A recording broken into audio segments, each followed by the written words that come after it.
السلام علیکم. Second year. کل میں نے آپ لوگوں کو کیٹلاگ سازی کے مختلف ضابطوں کی تاریخ شروع کروائی تھی.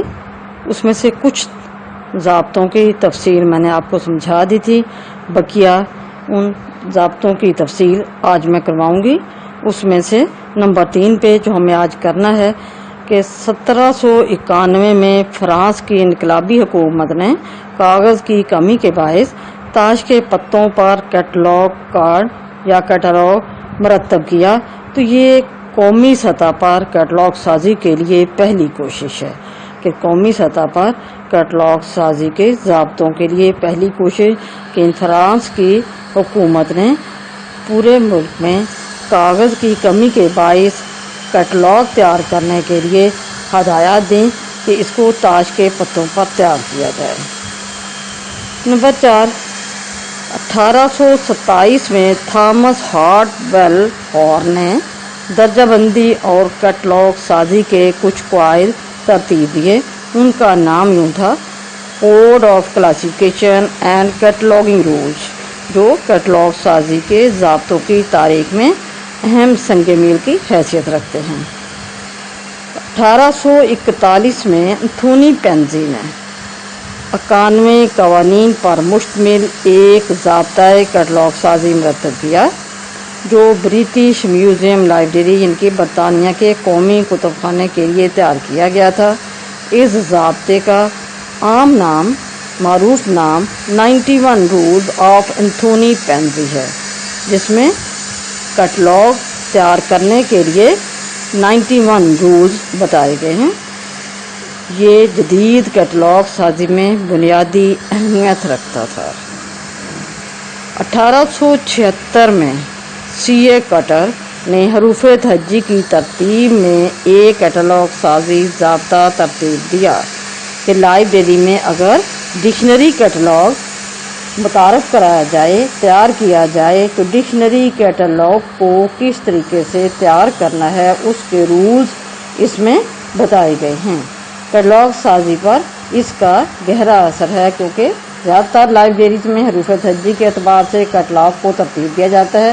تو پھر 1876 میں سی اے کٹر نے جو حروف تہجی کے اعتبار سے کیٹلاگ سازی ضابطہ تشکیل دیا، ان رولز کو مد نظر رکھ کر کام کیا جا سکتا ہے.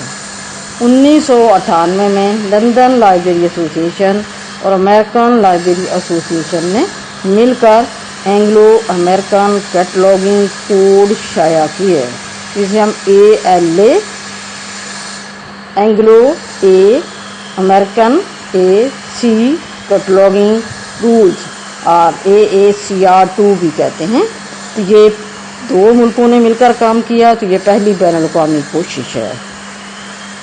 1934 میں ایسا رنگناتھن جو انڈیا کا رہنے والا ہے، اس نے درجہ بندی کے لیے جہاں کام کیا وہاں کیٹلاگ سازی کے لیے بھی کچھ رول متعین کیے، رولز بتائے. تو درجہ بندی کیٹلاگ سازی ضابطہ ترتیب دیا جس میں اس نے ڈکشنری کیٹلاگ کوڈ یا کارڈ کو یا کیٹلاگ کو کیسے ترتیب دینا ہے اس کے بارے میں کچھ رولز، کچھ اصول بتائے. 1967 میں اینگلو امریکن کیٹلاگ سازی کے ضابطے پر نظر ثانی کی گئی جو 1908 میں ترتیب دیا گیا تھا. تو 1967 میں اس پر دوبارہ غور کیا گیا، اس میں کچھ تبدیلیاں کی گئیں اور طویل بحث مباحثے کے بعد اس کو 2 حصوں میں شائع کیا گیا. پہلا حصہ امریکن لائبریری ایسوسی ایشن نے Anglo American cataloguing rules North American 1967 text AACR کے نام سے شائع کیا، اور دوسرا حصہ لندن سے لائبریری ایسوسی ایشن نے شائع کیا اور اس کا نام Anglo American cataloguing British text London library rules association رکھا گیا، جس کو لندن لائبریری ایسوسی ایشن نے ترتیب دیا، اور اس کا نام Anglo American cataloguing rules British text London library association rules 1967 کے نام سے پبلش کیا گیا.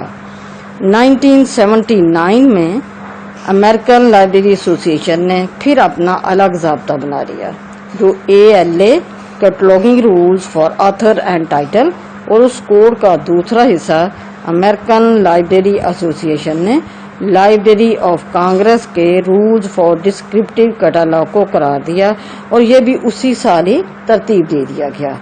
ये तो है कैटलॉग साजी के ज़ाब्तों के लिए, कोड्स के लिए मुख्तलिफ दौर में मुख्तलिफ लोगों ने और तंजीमों ने कोशिशें की, उसकी तारीख मैंने बता दी है। अब पाकिस्तानी नामों की कैटलॉग साजी के हवाले से कुछ मैंने बात करनी है कि पाकिस्तानी नामों या मशरकी नामों को दर्ज करने का मसला हर जगह वाज़े तौर पर हल नहीं हो सका। उसके लिए मुख्तलिफ माहिरीन ने इनफरादी तौर पर भी कोशिशें की हैं, इज्तिमाई तौर पर भी कोशिशें की हैं, और इस मसले को हल करने के लिए कुछ रूल्स, कुछ असूल बताए हैं। तो इस हवाले से 1961 में पेरिस में एक बैनुल अक़वामी कॉन्फ्रेंस मुनक्कद हुई जो उसूल कैटलॉग साजी के मौजू पर, जिसे International Conference on Cataloguing Principles कहा जाता है। International Conference on Cataloguing Principle ICCP, international I cataloguing C I International Conference on Cataloguing Principles, international I conference C cataloguing C principles P के उसको ICCP इस कॉन्फ्रेंस को कहते हैं, जो इसकी एब्रीवेशन है। इसका पूरा नाम है International Conference on Cataloguing Principle. ये 1961 में पेरिस के मुकाम पर पेरिस में ये कॉन्फ्रेंस मुनक्कद हुई। इस कॉन्फ्रेंस में अपनी सिफारिशात पेश करने के लिए पाकिस्तान की तरफ से एक कौमी कमेटी तश्कील दी गई, जिसकी तश्कील पाकिस्तान लाइब्रेरी एसोसिएशन ने की, और इस कमेटी ने अपनी सिफारिशात पेश की, जिनका बुनियादी मकसद तमाम इनफरादी और इज्तिमाई कोशिशों को मंजर आम पर लाना था, जो इस मसले को हल करने के लिए पाकिस्तान में की जा रही थी। तो पेरिस में जो कॉन्फ्रेंस में जो वर्किंग पेपर पेश किया गया, उसका उन्वान था कैटलॉगिंग ऑफ ओरिएंटल नेम्स। उस मौजू पर उस कॉन्फ्रेंस में अपने मसाइल पेश किए गए, वर्किंग पेपर पेश किया गया, और पाकिस्तानी नामों की कैटलॉग साजी के सिलसिले में जो कोशिशें की गईं, उनमें डॉक्टर अनीस के मुरत्तब करदा असूल पाकिस्तानी नामों की कैटलॉग साजी ज़्यादा मकबूल हुए। इसी तरह अलहाज मोहम्मद ज़ुबैर ने अपनी किताब कैटलॉग साजी में भी पाकिस्तानी नामों की कैटलॉग साजी के हवाले से कुछ मालूमात फराहम की हैं। उन्होंने भी इस सिलसिले में काम किया है। प्रोफेसर डॉक्टर अब्दुल मुईद मरहूम ने भी अपने मकाले में इस मसले को हल करने के लिए कुछ तजावीज़ दी हैं, कुछ कोशिशें की हैं, यानी कि पाकिस्तानी नामों को किस तरीके से दर्ज किया जाना है, क्योंकि पाकिस्तानी नामों में यकसानियत नहीं है। कोई अपने नाम के साथ खानदानी नाम इस्तेमाल करता है, और कुछ किसी शख्स के या मुसन्निफ के नाम के साथ खानदानी नाम इस्तेमाल नहीं किया गया होता। कोई 2 लफ्ज़ों पर नाम मुश्तमिल है, कोई 3 लफ्ज़ों पर है। तो इस तरह के तमाम मसाइल को हल करने के लिए कुछ असूल मुकर्रर किए गए हैं।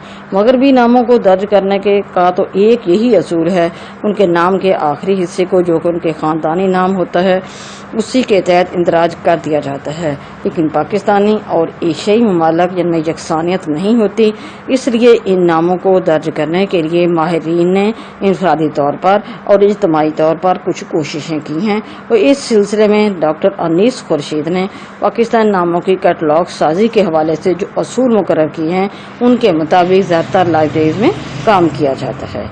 तो ये था कैटलॉग साजी के ज़ाब्तों की मुख्तसरन तारीख, हिस्ट्री कि कैसे कैसे लाइब्रेरी के कैटलॉग को तरतीब देने के लिए कौन कौन से रूल्स, कौन कौन से कोर्स किस किस शख्स ने या अदारों ने तरतीब दिए, और पाकिस्तानी नामों की कैटलॉग साजी के हवाले से किस शख्स ने कोशिशें की, वो मुख्तसरन तारुफ मैंने आपको बताया है। इसमें से ज़्यादातर शॉर्ट क्वेश्चन और MCQs इस तरह के सवालात होंगे। अल्लाह हाफिज़।